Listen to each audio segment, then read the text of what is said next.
Який, по-вашому, рецепт економічного зростання для України в найближчі 5 років? Що треба зробити? 1, 2, 3. Дуже коротко тезово. Коротко тезово. Стабілізація в фінансовому секторі, бажано введення мультивалютності на таможні. У нас постійна боротьба і постійно пропонують щось з таможнею, але достатньо подивитися на досвід Уругвая, як поборов корупцію Уругвай. Потрібно ввести єдину плоску шкалу на рівні 4-5%. Все.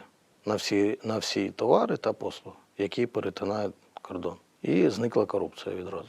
Потрібно провести податкову реформу, метою якої буде в першу чергу зниження навантаження на підприємців, на звичайних українців. Багато українців платять косвенні налоги, і ми це не відчуваємо напряму, але це так. Тобто податкове загальне навантаження десь на кожного українця десь більше 50%.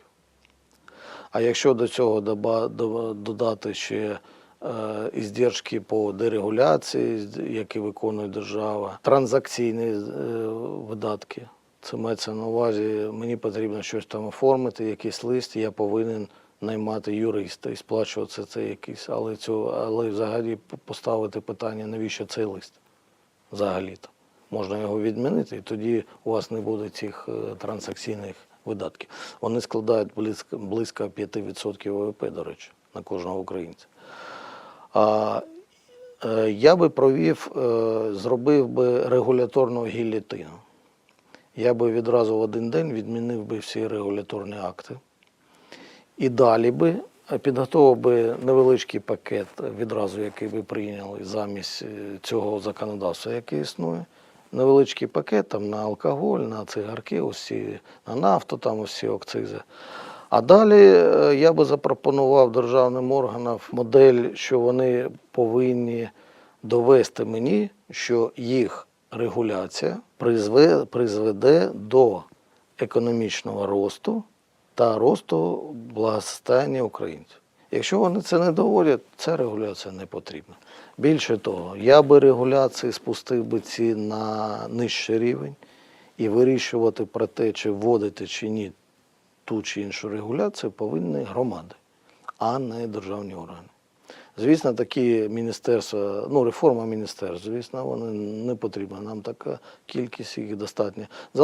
Ми створюємо їх в залежності від потреб. Перше, безпека, так, це що там? Це Міністерство оборони, так? Армія – це окремо. Це ж і Міністерство оборони, Міністерство внутрішніх справ і так далі, і так далі. Тобто в залежності від тих завдань, що стоять. І якщо нам потрібно Міністерство по дерегуляції та скорочення функцій держави, так, створюємо цю реформу. Так, і потрібно його створити, тому що це потрібно комусь робити. Ось такі елементи я би ввів на початку. Звісно, прийняти новий пакет по захисту прав власності. Це важливо. Це дасть поштовх для створення інституції верховенства права, тому що у нас є так. Вона там є якась радянська, незрозуміла якась правнича .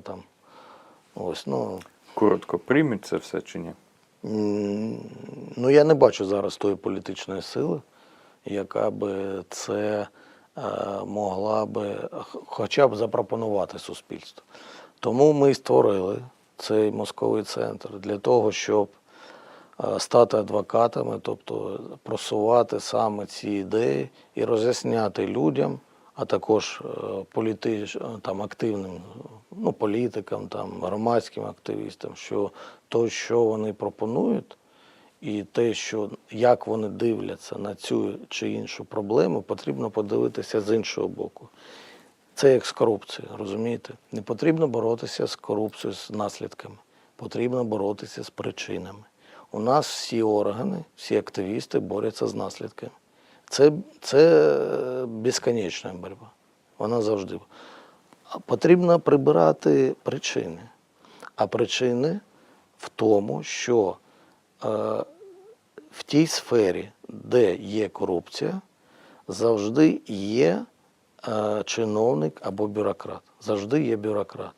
Завжди є держава, Якщо ми прибираємо відтоди, то бюрократа, який там приймає якесь рішення з цього приводу, тоді зникає корупція.